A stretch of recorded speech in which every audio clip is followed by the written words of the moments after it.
Hello, everyone. This is Tim, book two for June 2020. As we were 8 years in power, and specifically, I'm reading from the case for reparations because it's becoming painfully obvious to outsiders now that black people are in really bad shape and we need something like reparations in order to even survive. Or you could just let us die out. So, this is a very important essay at this time. In return for the deprivations of their rights and privileges under the 13th and 14th Amendments, the League demanded prayers for relief, payback of all monies paid on contracts, and all monies paid for structural improvement of properties at 6% interest minus a fair, non-discriminatory rental price for time of occupation.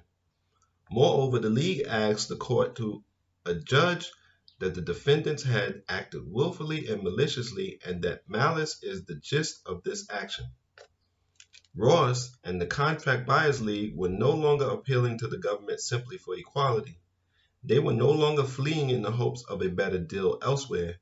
They were charging society with a crime against their community. They wanted the crime publicly ruled as such. They wanted the crime's executors declared to be offensive to society.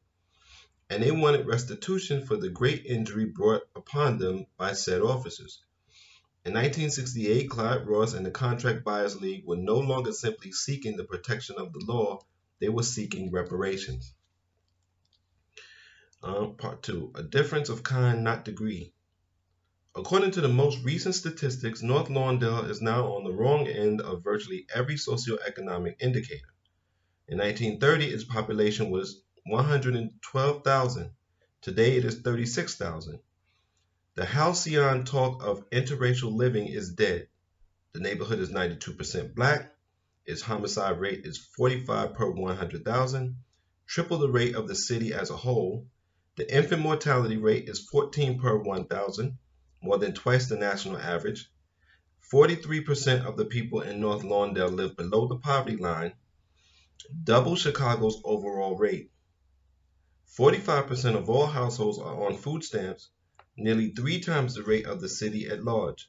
Sears Roebuck left the neighborhood in 1987, taking 1,800 jobs with it. Kids in North Lawndale need not be confused about their prospects. Cook County's Juvenile Temporary Detention Center sits directly adjacent the neighborhood. North Lawndale is an extreme portrait of the trends that ail Black Chicago. Such is the magnitude of these ailments that it can be said that blacks and whites do not inhabit the same city. The average per capita income of Chicago's white neighborhoods is almost 3 times that of its black neighborhoods. When the Harvard sociologist Robert J. Sampson examined incarceration rates in Chicago in his 2012 book, Great American City, he found that a black neighborhood with one of the highest incarceration rates, West Garfield Park, had a rate of more than 40 times as high as the white neighborhood with the highest rate, Clearing. This is a staggering differential, even for community-level comparisons. Sampson writes, a difference of kind, not degree. In other words, Chicago's impoverished black neighborhoods, characterized by high unemployment and households headed by single parents, are not simply poor, they are ecologically distinct. This is not simply the same thing as low economic status, writes Sampson. In this pattern, Chicago is not alone. The lives of black Americans are better than they were half a century ago. The humiliation of whites only signs is gone. Rates of black poverty have decreased. Black teen pregnancy rates are at record lows. And the gap between black and white teen pregnancy rates has shrunk significantly. But such progress rests on a shaky foundation. The fault lines are everywhere. The income gap between black and white households is roughly the same today as it was in 1970. Patrick Sharkey, a sociologist at New York University, studied children born from 1955 through 1970 and found that 4% of whites and 62% of blacks across America have been raised in poor neighborhoods. A generation later, the same study showed virtually nothing had changed. And whereas whites born into affluent neighborhoods tended to remain in affluent neighborhoods, black tended to fall out of them. So how could you say we made progress? We made no progress. And what the book mentions as progress, except for the teen pregnancy rate, it's symbolic. Whites only signs are down. That doesn't do anything for your life. Whites and colored only signs weren't doing anything to your life. I mean, enforcing the white and black rule was, right? And even that wasn't doing anything hard to your life. If I had a black clothes store and a white clothes store, I still could get clothes. So, I mean, there has been no progress.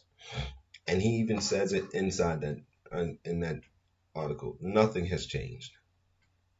As a matter of fact, I would say we're black Americans are in worse condition. If you take black immigrants out of our stats, we're um, we're third world, and maybe even less than that. So this is very important, and I'm glad that I could be reading it to you, and I'm glad that I can be contributing to the conversation, and hopefully building an institution with these platforms where we can study and learn and grow so that we can make better decisions. That's always what I've been doing it for 20 years almost. Until next time, I want to say thank you for supporting me, and I want to say take care of your mind, take care of your body, and be safe.